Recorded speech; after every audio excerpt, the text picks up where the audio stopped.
welcome back to the next part of the LS swap. So, as you can see, it's no longer in the garage, which is sick. And it moved on its own power, which is super exciting. Not gonna go anywhere with it because the alignment is totally messed up, which I'm not surprised because I moved the steering rack. That guy's poking in, and that guy's also poking in a tiny bit. But moved out on its own power.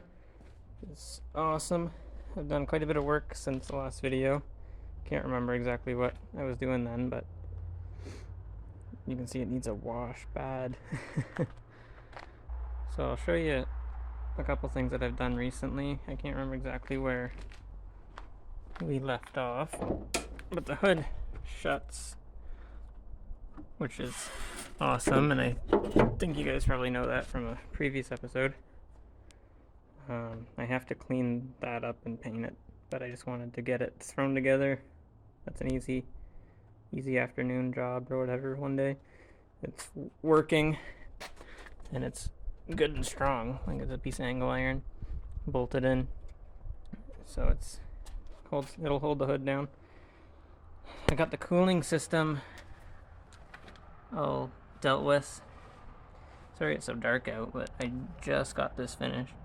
So I got two fans in there. They're the biggest ones I could fit on this radiator height-wise. I got their Spall fans. Apparently those are the ones that you want. The power steering's working, no leaks. I actually had to use, it'll be hard to see. I'm gonna flip this and I'm gonna have to flip it later. Or maybe not. You can just look at it upside down. I used a little turnaround from some random AC hose I had, which allowed me to get everything plumbed up to the reservoir. And I had to bend these a number of times in order to clear everything down there, but they're good. They're not touching anything. This one plug wire on the left here is like right on the exhaust, so that's why I got these protectors, and I wrapped a little bit of heat wrap just to try and protect it for a bit, because I have got this up to temp a couple times. I got the PWM controlling the water pump. Oh, you can't see it through here actually, but there, down there. Got a PWM control on the water pump hooked up to the Holly, so it's working properly. It's ramping up and down depending on the temperature. And then the fans, I have them hooked up to another output, and they turn on 205 Fahrenheit. And I've let it idle for about 15 minutes, and fans kick on, it cools down, and works pretty good. I got this nice little reservoir from the scrapyard. It's like perfect for what I need. This guy goes to vent the radiator at the top. Be easier to see if I didn't put the bumper back on.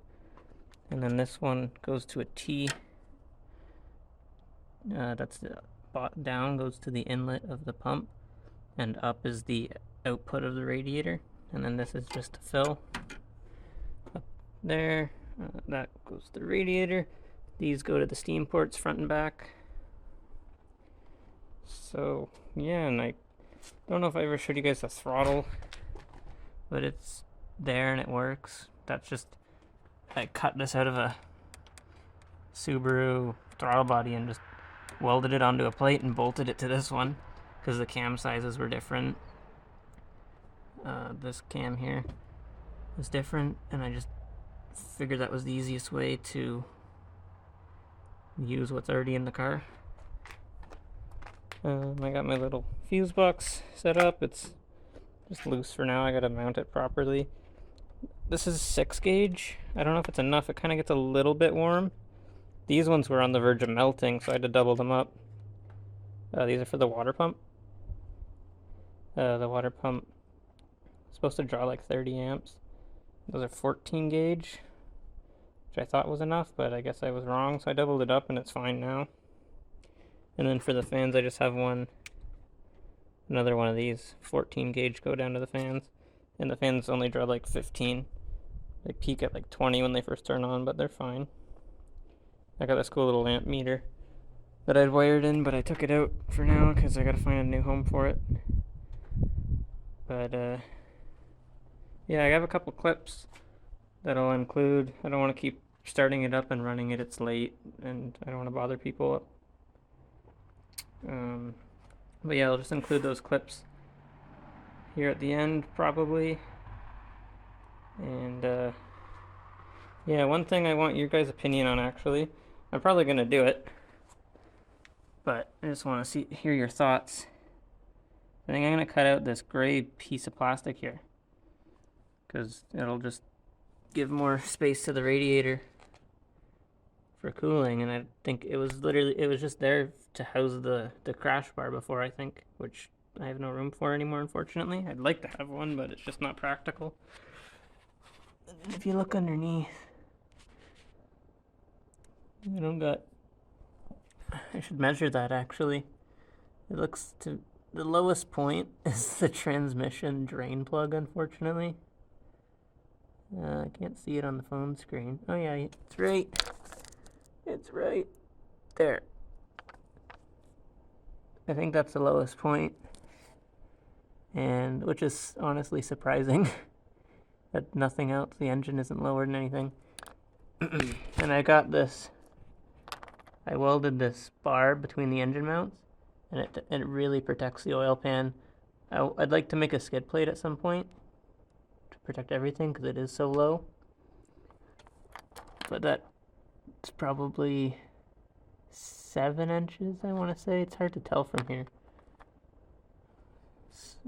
6, 7 inches maybe. I'll measure it one day. Not now. I'm just gonna pull this back in and go home and see if I can get this video out tonight. But this is pretty awesome. I'm gonna try and get an alignment set up for this week. Cause I could do a measuring tape alignment, but I don't think that'll yield a very good result. So I'll just take it somewhere. But yeah, I'll add those clips now, and thanks for watching. Because it was on my own, but with serious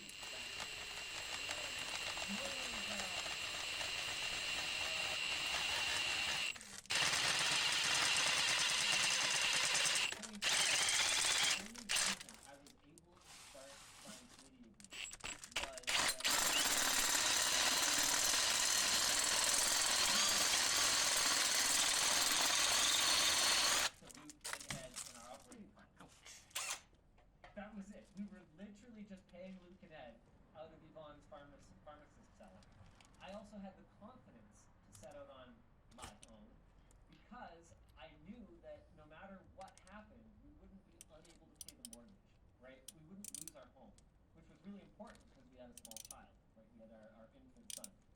So, yeah, so Yvonne, in the early days in particular, was working to generate the capital we needed to run the business day to day, raising our child. Well, you can do with an iPhone.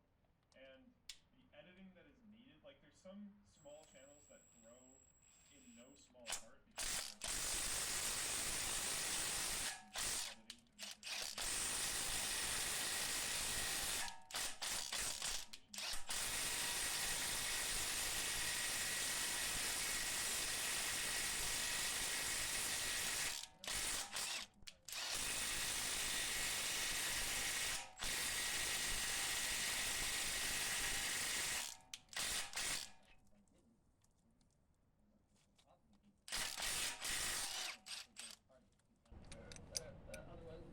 because otherwise you'll be able to have it for next time. Yeah, otherwise it'll be another like Splack Hit Rankly situation where we finally flush the stock and it's like, oh, it's hot.